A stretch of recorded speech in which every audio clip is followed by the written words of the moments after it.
नमस्कार, पद्मेश 24/7 में आपका स्वागत है। मैं हूं अर्चना मिश्रा। आगे बढ़ने से पहले सबसे पहले एक नजर आज की हेडलाइंस पर।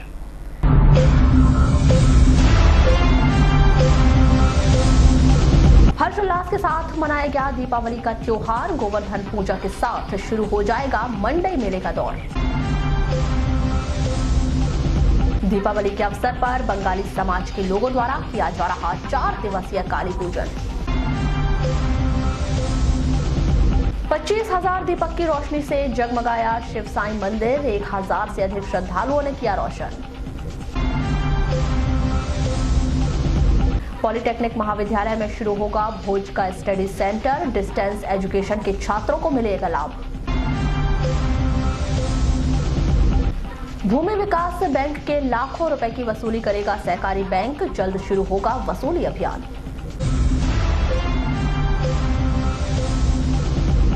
ऑनलाइन होगी कुष्ठ रोगियों की जानकारी। फील्ड वर्कर सहित मिलेगी हर कार्य की जानकारी। और घटनाओं के नाम रहा सोमवार का दिन। अलग अलग घटनाओं में 5 लोगों की मौत।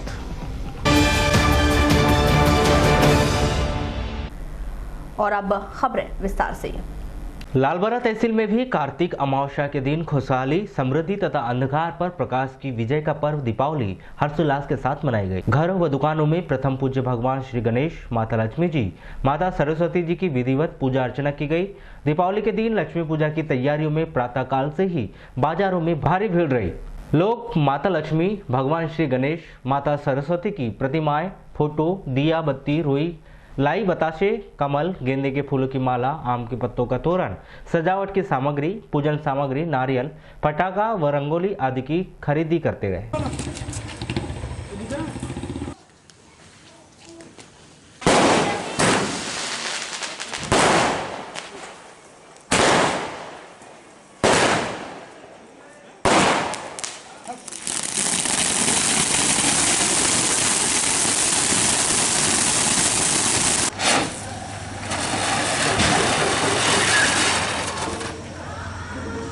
देखो फोटो रही, देखो इधर देखिए आप। मध्य प्रदेश शासन के द्वारा भोज मुक्त विश्वविद्यालय को पॉलिटेक्निक कॉलेज के माध्यम से स्टडी सेंटर खोलने की तैयारी की जा रही है। इसके लिए बाकायदा पॉलिटेक्निक कॉलेज के प्रिंसिपलों को इस विषय पर जानकारी दी जा रही है, जिसके बाद इन महाविद्यालय में स्टडी सेंटर खोले जाने की अंतिम प्रक्रिया शुरू की जाएगी। आपको बता दें कि बीते कई वर्षों से बालाघाट जिले में भोज का स्टडी सेंटर नहीं होने की वजह से छात्रों को खासी परेशानी का सामना करना पड़ रहा है। उन्हें छिंदवाड़ा और जबलपुर तक दौड़ लगानी पड़ती है, जिस कारण भोज विश्वविद्यालय से पढ़ाई करने की रुचि में लोगों की कमी आ रही है। पॉलिटेक्निक महाविद्यालय के प्राचार्य AK सिंघई के अनुसार उन्हें अब तक आधिकारिक पत्र प्राप्त नहीं हुआ है। जैसे ही प्राप्त होगा उसके बाद स्टडी सेंटर खोलने की प्रक्रिया आदेश के अनुसार पूर्ण की जाएगी। इस बीच पॉलिटिकल महाविद्यालय के सामने बड़ी परेशानी है कि उनके भवन में बीते विधानसभा चुनाव 2018 के बाद से निर्वाचन आयोग के द्वारा EVM मशीन रखी गई है, जिस कारण पहले से ही 2 पारियों में कॉलेज संचालित किया जा रहा है। इस पर भोज स्टडी सेंटर खुलने में थोड़ी परेशानी का सामना करना पड़ेगा। 1980 के दशक में धरती पुत्र को लोन देने वाली भूमि विकास बैंक बीते वर्षों में कंगाली के कगार पर पहुंच गई। इसकी बड़ी वजह किसानों के द्वारा लिए गए कर्ज को वापस नहीं करना बताया जा रहा है। अब आप उसी कर्ज को भूमि विकास सहकारी बैंक की मदद से वापस लेने की अब तैयारी कर रहे हैं। हालांकि कर्ज की राशि का आंकड़ा लाखों रुपए में बताया जाता है, लेकिन इस विषय पर वर्क तत्कालीन भूमि विकास बैंक के कर्मचारी, अधिकारी और सहकारी बैंक के अधिकारी, पूर्व प्रशासक खुलकर कुछ भी नहीं बोलते। सब एक स्वर में कहते हैं पैसा तो लेना है, आंकड़ा लाखों में है, लेकिन जानकारी पुख्ता किसी और के पास में है। पद्मेश न्यूज की टीम ने जब सहकारिता बैंक के जिम्मेदार अधिकारियों से बात करने की कोशिश की तो किसी ने भी कैमरे के सामने कुछ भी बोलने से इनकार कर दिया और यही कहा कि भूमि विकास बैंक की राशि जल्द से जल्द वसूल की जाएगी। इसकी क्या प्रक्रिया होगी, क्या आधार बनाए जाएंगे, इस विषय पर किसी ने भी खुलकर जानकारी नहीं दी। दीपावली के अवसर पर भरवेली हीरापुर स्थित रक्तदान महादान समिति के द्वारा लोगों को जरूरत की चीजें की वितरण की गई। समिति के सदस्यों ने बताया कि उनके द्वारा सभी धर्म के त्योहार के अवसर पर सामग्री का वितरण किया जाता है। इसी कड़ी में दीपावली में भी जरूरतमंदों को गृहस्थी सहित अन्य सामग्री वितरण की गई। रक्तदान सेवा समिति ने कुछ दिन पहले ये निर्णय लिया था कि हम दीपावली के उपलक्ष्य में एक गरीब परिवार की मदद करेंगे, और सर्वे करके ये पाया गया हमारी सुनीता दीदी के घर की स्थिति बहुत ख़राब थी और छोटा बच्चा है और एरिया भी उतना अच्छा नहीं है और बारिश के कारण घर में काफ़ी शीत रहती, इसीलिए सब समिति के सदस्यों ने मिलकर ये फैसला लिया है कि इनको एक अच्छा सा बेड रक्तदान सेवा समिति की तरफ से दिया जाएगा। और आज ही इसी क्रम में सभी युवा साथियों ने मिलकर दीपावली के उपलक्ष्य में दीदी को ये सुप्रीम भेंट किया है। और आने वाले समय में जितने भी त्यौहार पड़ते हैं, चाहे वो किसी भी धर्म का हो, हमारे रक्तदान सेवा समिति में सब धर्म एक मानते हैं हम लोग। तो जितने भी त्यौहार पड़ेंगे हम उन त्योहारों में ऐसे ही गरीब लोगों की मदद करेंगे।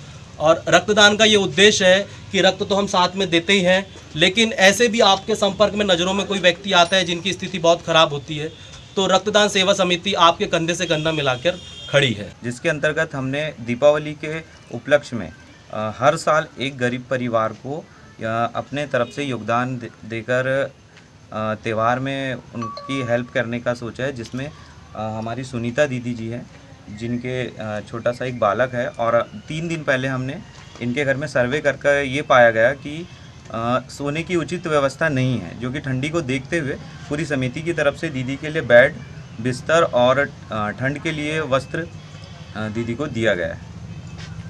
दीपावली के दूसरे दिन अन्नकूट पूजन किया जाता है। इसी कड़ी में शहर के सभी मंदिरों में श्रद्धालुओं की भीड़ देखी गई। पुराने राम मंदिर के पुजारी पंडित मधुरेश मिश्र के अनुसार अन्नकूट पूजन भगवान श्री कृष्ण के द्वारा गोवर्धन रूप धारण किए जाने के बाद से की जा रही है।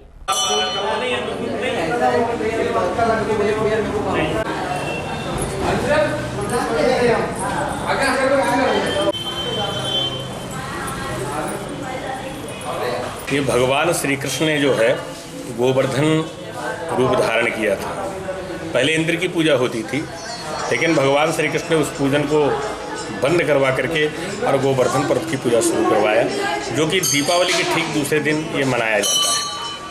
भगवान श्री कृष्ण जो हैं गोवर्धन के रूप में विराजित हैं, और जो इनका प्रसाद प्राप्त करता है उसके घर में किसी प्रकार की कोई कमी नहीं है। भगवान श्री कृष्ण स्वयं गोवर्धन है।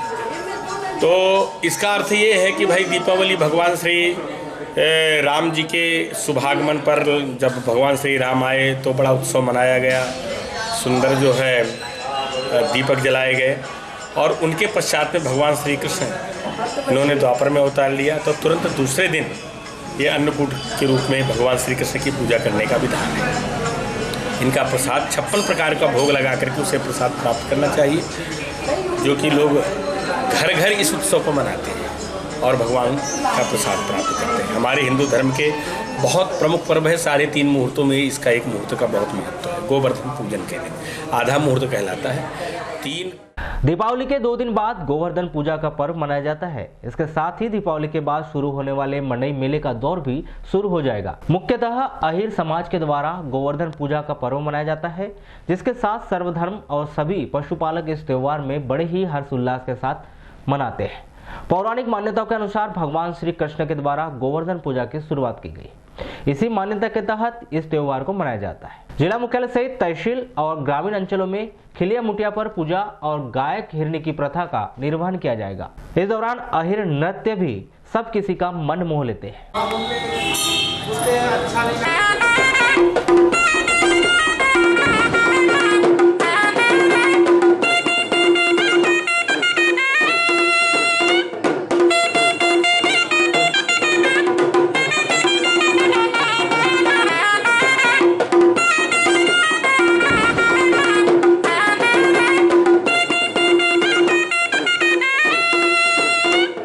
दीपावली के अवसर पर बंगाली समाज के द्वारा 4 दिवसीय काली पूजन का आयोजन लक्ष्मी पूजा के दिन से शुरू हो चुका है। इसी कड़ी में शहर के निवासरत बंगाली समाज सहित अन्य समाज के लोगों के द्वारा काली पूजन में वे शामिल हो रहे हैं। आपको बता दें कि प्रतिवर्ष के अनुसार इस वर्ष भी काली पूजन का आयोजन बंगाली दुर्गा पूजा स्थल जटाशंकर त्रिवेदी के निकट खाली मैदान में किया जा रहा है।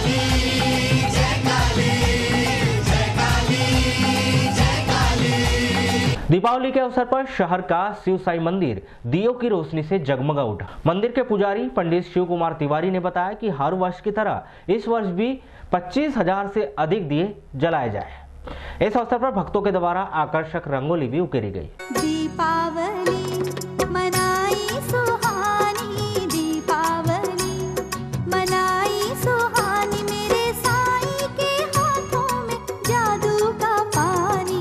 दीपावली मनाई सुहानी, दीपावली मनाई सुहानी, मेरे बाबा के हाथों में जादू का पानी। दीपावली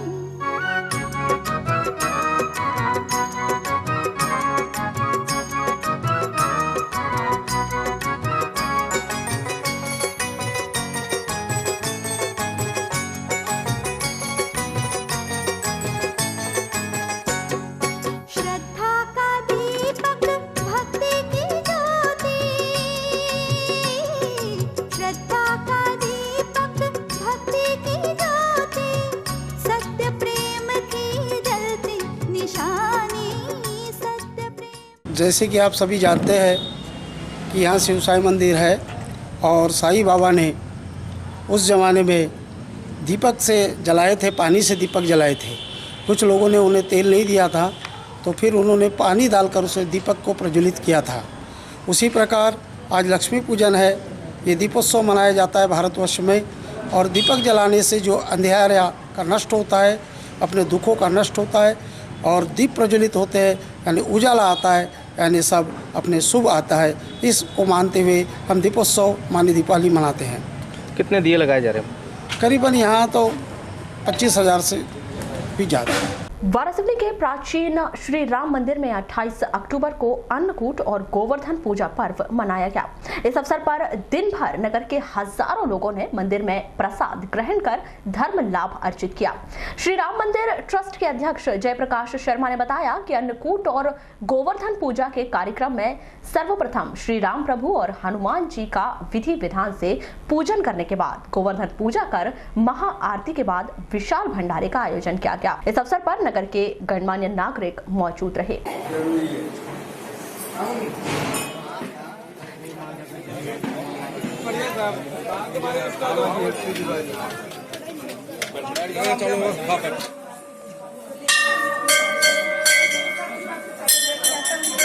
और आज दीपावली के बाद दूसरे दिन अन्नकूट का कार्यक्रम होता है। तो अन्नकूट के कार्यक्रम की भव्यता राम मंदिर में हर समय बनी रहे, उसके लिए आज भंडारा है अन्नकूट का। इस समय लगभग 5,000 लोग हैं का भोजन हो रहा है। 3,000 लोग निपट चुके हैं। स्वास्थ्य विभाग के निर्देशों के तहत जिले के कुष्ठ रोगियों की तमाम जानकारियां ऑनलाइन रखने के निर्देश दिए हैं, जिसके लिए निकुष्ठ ऐप बनाया गया है, जिसके माध्यम से कुष्ठ रोगियों की जानकारी ऑनलाइन फीड की जाएगी, जिसको लेकर हाल ही में कुष्ठ विभाग के 2 अधिकारियों को भोपाल स्तर पर विशेष प्रशिक्षण प्रदान किया गया है, जो कि जिला स्तर पर कर्मचारियों को प्रशिक्षित करेंगे। इस संदर्भ में दूरभाष पर चर्चा के दौरान सिविल सर्जन A.K. मिश्र ने बताया कि कुष्ठ रोगियों की जानकारी को ऑनलाइन ऐप के माध्यम से एकत्रित किया जाएगा, जिसको लेकर विभाग के 2 अधिकारियों को प्रशिक्षण दिया गया है। यह अधिकारी इस ऐप के विषय में प्रशिक्षण का आयोजन कर कर्मचारियों को प्रशिक्षित करेंगे।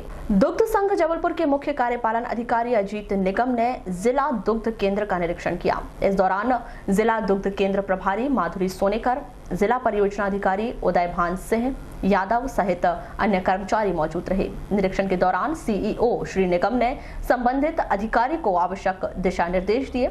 इस संदर्भ में जिला दुग्ध केंद्र प्रभारी माधुरी सोनेकर ने बताया कि जबलपुर दुग्ध संघ के CEO अजीत निगम के द्वारा आज रूटीन निरीक्षण किया गया है। उनके द्वारा आवश्यक दिशा निर्देश दिए गए। लालबर्रा स्थानीय बजरंग मंदिर में 28 अक्टूबर को दोपहर 1 बजे दीपावली पर्व के अवसर पर विधि विधान से अन्नकूट की पूजा की गई। इस अवसर पर पंडित सत्यम शर्मा के द्वारा विधिवत मंत्रोच्चार के साथ पूजा अर्चना संपन्न करवाई गई और श्री हरि को भोग लगाने के बाद प्रसाद वितरण किया गया, जिसमें भारी संख्या में श्रद्धालुओं ने प्रसाद ग्रहण कर पुण्य लाभ अर्जित किया। आज बजरंग मंदिर के तत्वाधान में वर्षों से चली आ रही परिपाटी जो प्रथा थी, जो रस्म थी, कि दीपावली के दूसरे दिन श्री हरि के द्वारा जो प्रसाद वितरण होगा, जो अन्नकूट के रूप में हम मनाते आते हैं, विधिवत यहाँ भोजन बनवाकर बाबा को भोग लगाकर और भक्तगणों द्वारा प्रसाद ग्रहण किया जा रहा है। हमारे प्रयास रहते हैं कि हर वर्ष के अनुसार और अच्छे से इस कार्यक्रम को आयोजन किया जाए। दीपावली पर्व के चौथे दिन 28 अक्टूबर को भगवान गोवर्धन की पूजा अर्चना धार्मिक परंपरा के अनुसार संपन्न हुई। इस दौरान हिंदू धर्मावलंबियों ने अपने घर के सामने गोबर को पर्वत का आकार देकर भगवान श्री कृष्ण द्वारा उठाए गए गोवर्धन पर्वत की तरह बनाया गया और विशेष मुहूर्त में इस पर्वत की पूजा अर्चना की गई। मंगलवार को गाय खिलाने के पूर्व सोमवार को पूजे गए भगवान गोवर्धन को एक समाज विशेष के लोग इसकी पूजा अर्चना करेंगे और इसके बाद ही अपनी गाय खिलाने की प्रथा को पूरा करने निकलेंगे। गोवर्धन भगवान की पूजा में गाव गोधन यानी गायों की पूजा की जाती है। सोमवार का दिन जिले में घटनाओं के नाम रहा।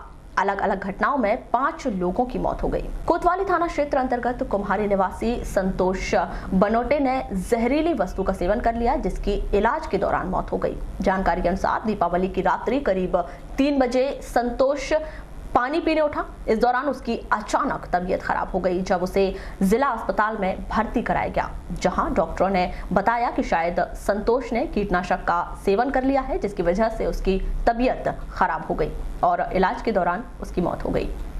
और एक अन्य घटना में ग्रामीण थाना अंतर्गत मकरदर्रा निवासी महिला ललिता मरकाम उम्र 26 वर्ष गैस चूल्हे में खाना बना रही थी। इस दौरान उसके कपड़ों में आग लग गई, जिससे वह बहुत अधिक मात्रा में जल गई, जिसे जिला अस्पताल में इलाज के लिए लाया गया, जहां बहुत अधिक जल जाने के कारण उसकी मौत हो गई। वारासिवनी रोड गर्रा स्थित जया ट्रैक्टर वर्कशॉप में आज शाम को अचानक आग लग गई, जिसकी जानकारी मिलते ही नगर पालिका फायर टीम मौके पर पहुंची और उनके द्वारा आग पर काबू पाया गया। इस आगजनी में आंशिक नुकसान बताया गया, वहीं आग लगने की वजह शॉर्ट सर्किट बताई गई।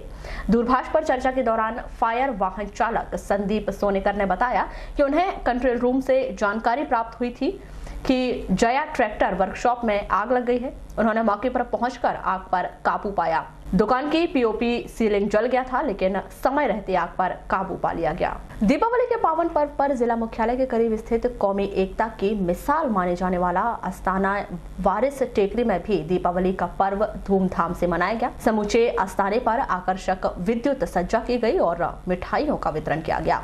वहीं समस्त वारसी बंधुओं ने जिला अस्पताल में मरीजों को फल वितरण किया और मिठाइयां बांटकर दीपावली की खुशियों का इजहार किया। ये एक तो क्या है, आज का दिन बहुत शुभ है, आज दिवाली है, और दूसरा हमारे गुरुजी आजाद साहब आरती जो कि लिंगा आस्थाने के गुरु हैं, उनका भी जन्मदिन है आज। तो दोनों ही वजह से आज मरीजों के बीच में फल का वितरण किया गया है। सभी वारसी लोग हैं, आस्थाने से जुड़े हुए लोग हैं। जिला अस्पताल में 27 अक्टूबर की रात एक व्यक्ति ने हंगामा करते हुए जहां चिकित्सकों से अभद्र व्यवहार किया, वहीं टेबल कुर्सी को तोड़फोड़ कर गुस्सा निकाला। यह घटना जिला अस्पताल के आकस्मिक चिकित्सा कक्ष में घटित हुई, जहां एक गंभीर मरीज का इलाज किया जा रहा था। सूचना मिलते ही कोतवाली पुलिस ने हंगामा कर रहे व्यक्ति को हिरासत में लिया। यह व्यक्ति आलोक दुबे, वार्ड नंबर 2, सम्राट नगर, वारासिवनी निवासी है। कोतवाली पुलिस ने इस व्यक्ति को धारा 151 के तहत गिरफ्तार करके न्यायालय में पेश किया। वहीं पृथक से भी कार्रवाई की जा रही है। बैहर थाना अंतर्गत अलग अलग दुर्घटनाओं में 2 युवकों की मौत हो गई। पहली घटना परसा टोला, जहां पर मिथिलेश मरावी उम्र 19 वर्ष ने अपने घर पर ही फांसी लगा ली। जानकारी के अनुसार मिथिलेश छत्तीसगढ़ राज्य के राजनंद गांव में ड्राइवरी का काम करता है। वह कुछ दिन पहले ही दीपावली का त्योहार मनाने घर आया हुआ था। और एक अन्य घटना जिसमें बैहर थाना अंतर्गत डूडगांव निवासी बसंत हिरवाने उम्र 50 वर्ष को विद्युत करंट लगने से मौत हो गई। जानकारी के अनुसार बसंत 27 अक्टूबर को 2 बजे अपने खेत में पानी चला रहा था। इसी दौरान विद्युत मोटर चालू करते समय बटन में करंट लग गया, जिससे उसकी मौत हो गई। एक अन्य घटना में रामपायली थाना अंतर्गत कन्हार टोला के समीप नहर में मछली मारने गए युवक की जाल में फंसने की वजह से मौत हो गई। जानकारी के अनुसार ओमकार मेश्राम मछली मारने का काम करता था। 26 अक्टूबर को रात के करीब 8 बजे ओमकार नहर में मछली मारने गया था। इस दौरान अचानक वह जाल में फंस गया और नहर के तेज बहाव में डूब गया, जिससे उसकी मौत हो गई। ये सभी घटनाओं में पुलिस द्वारा मर्ग कायम कर जांच में लिया गया है। स्थानीय बस स्टैंड में यात्री बस से उतरते समय एक महिला के बैग से अज्ञात चोरों द्वारा 80,000 रुपए के जेवर चुरा लिए गए। जानकारी के अनुसार रवि मोहारे खैरी बालाघाट निवासी गढ़ी में शिक्षक है। 25 अक्टूबर को रवि दीपावली का त्योहार मनाने अपने घर लौट रहा था। इसी दौरान अवंतीबाई चौक के निकट बस स्टैंड से उतरते समय श्री मोहारे की पत्नी के हाथ में बैग रखा था। इस दौरान अज्ञात चोरों द्वारा बैग चुरा लिया गया। इस मामले की शिकायत रवि मोहारे द्वारा कोतवाली पुलिस में की गई है, जिसकी जांच की जा रही है। जिले के बैहर तहसील में सोमवार को अचानक बारिश हुई। इस दौरान बिजली गिरने के कारण से 2 मवेशियों की मौत हो गई। जानकारी के अनुसार बैहर तहसील के वनांचल क्षेत्र कान्हा राष्ट्रीय पार्क से लगे हुए क्षेत्र में सोमवार की दोपहर अचानक मौसम बदला, तेज बारिश हुई। इस दौरान बिजली गिरने से जांगुल गांव में 2 मवेशियों की मौत हो गई। बुलेटिन के अंत में एक बार फिर नजर डालते हैं आज की हेडलाइंस पर।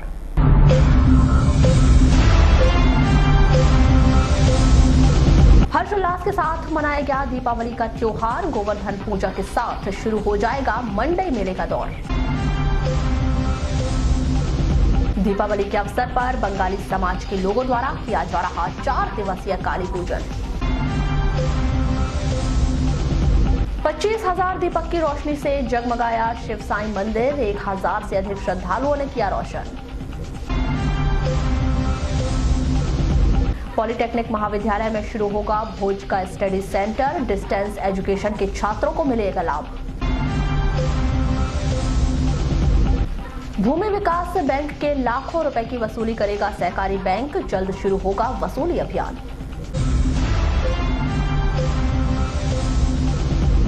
ऑनलाइन होगी कुष्ठ रोगियों की जानकारी। फील्ड वर्कर सहित मिलेगी हर कार्य की जानकारी। और घटनाओं के नाम रहा सोमवार का दिन। अलग अलग घटनाओं में 5 लोगों की मौत। तो ये थी अब तक की खास खबरें। अगले न्यूज बुलेटिन के साथ फिर मुलाकात होगी। तब तक के लिए नमस्कार।